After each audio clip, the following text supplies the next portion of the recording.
I'm Heather Ferguson, and you have found a Sonar moment.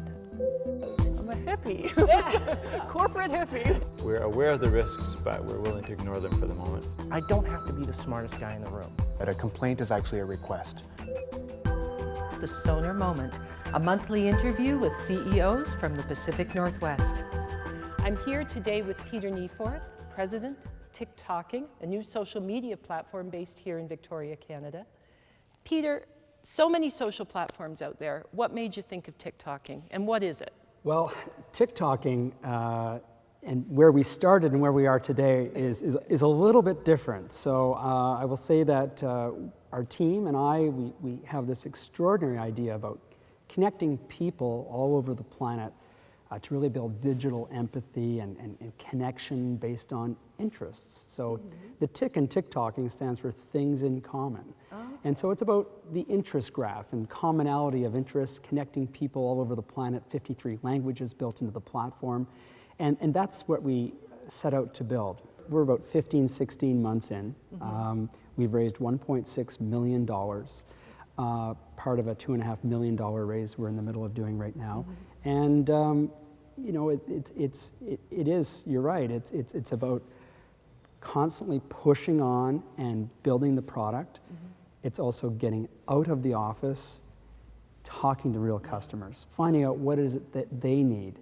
So you believe in the principles of lean startup. So I don't know if you've seen the HBR article, and they're talking about the importance of lean startup and how it's changing everything. You've really bought into that. Tell me a little bit about it. Yeah, this is my third software startup. And so I've seen how in the past, sort of pre-lean, and you can just Google lean startup and there's just a wealth of information about it.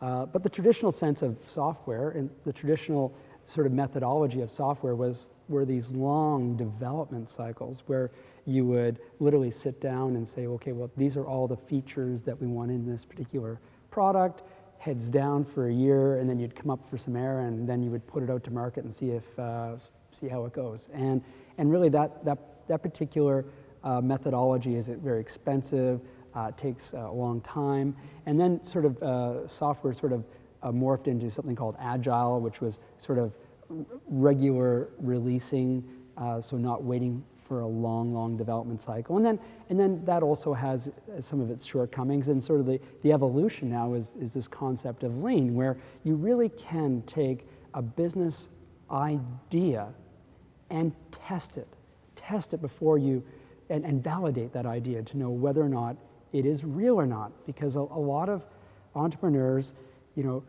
get really enrolled in their own idea, and yet may or may not have validated that idea in the marketplace. And so really it's the marketplace that's going to determine whether something is successful or not, whether that idea has merit or not, whether the business model around that idea is going to be successful or not. And we've seen a number of businesses, great products, bad sort of business model, they tweak the business model and then things take off. So it could be a combination, not always just the product or the technology, it could be also how that product or technology is being sold, the business model behind it, freemium versus premium, whether you're paying for it or it's free. And that is going to change from the old business model, which was make a huge bet, shoot for the stars, raise a lot of flame money. out, Yes, exactly. because you're probably one of the 96%, Exactly. and start it all over again. That's right. Yeah. Now, give me an example from TicTalking. So give me an example of something where you tried something, you realized that wasn't working, you tweaked it, and then it moved. Right. So one of the concepts around lean is to, as I say, take any idea and validate it. And you really want to validate and find out whether this is going to be a good idea or not. And when you look at any idea that we're trying to fulfill on, there's this whole notion around, well, we can't possibly let it fail. Right? But lean is like, it's our idea. And didn't we learn in school that failure is really bad? So we're kind of wired that failure is not good.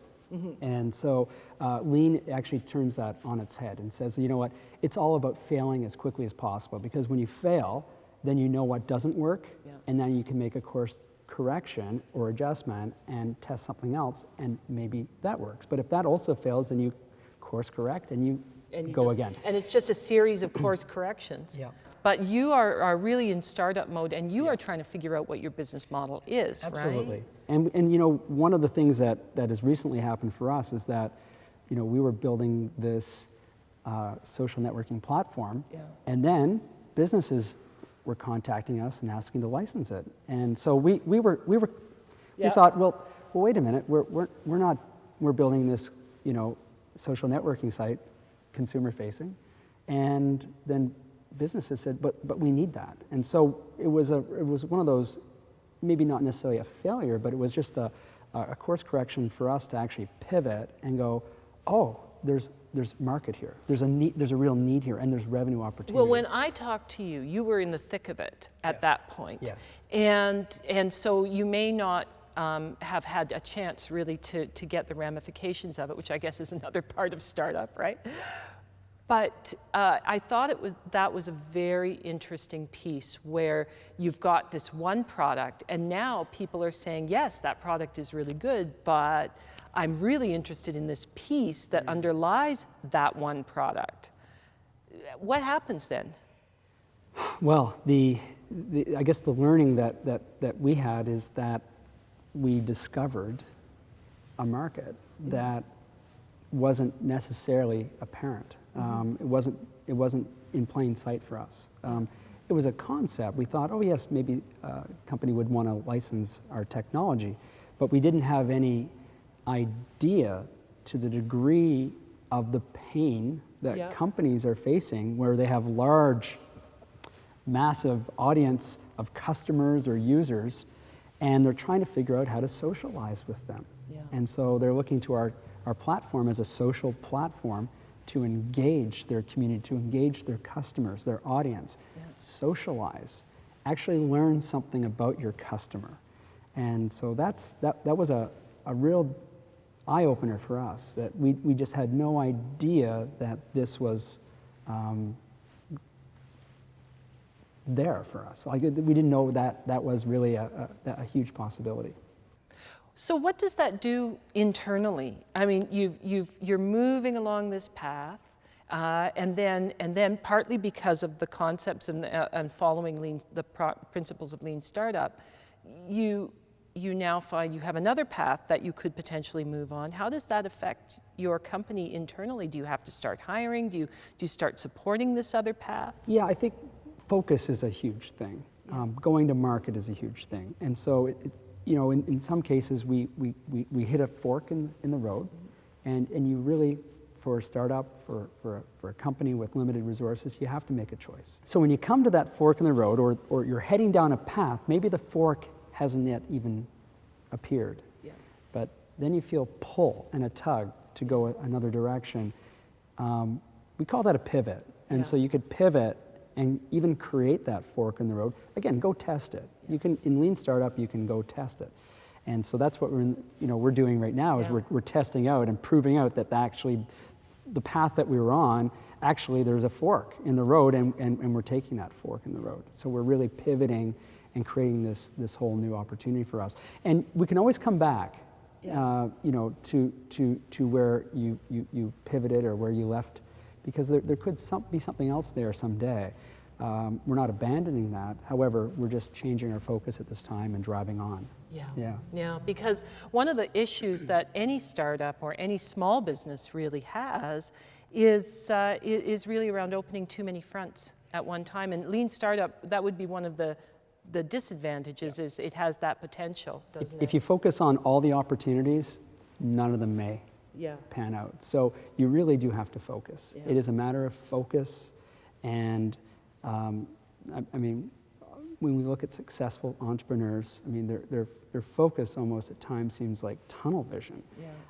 But it's also having that focus, but also being willing to listen to the market, to test those ideas, to validate them, to to turn assumptions and guesses into reality. And you can't lie to yourself about that as well. You need to say, okay, is that a guess or is that real? Yeah. And the only way you can determine whether something is a guess or real is actually to validate it in the marketplace with paying customers. Peter, thank you so much for coming. Oh, I thank really you. appreciate this. And I just am so excited about TicTalking, and I just hope in another year that you're exactly where you want to be. Thank you.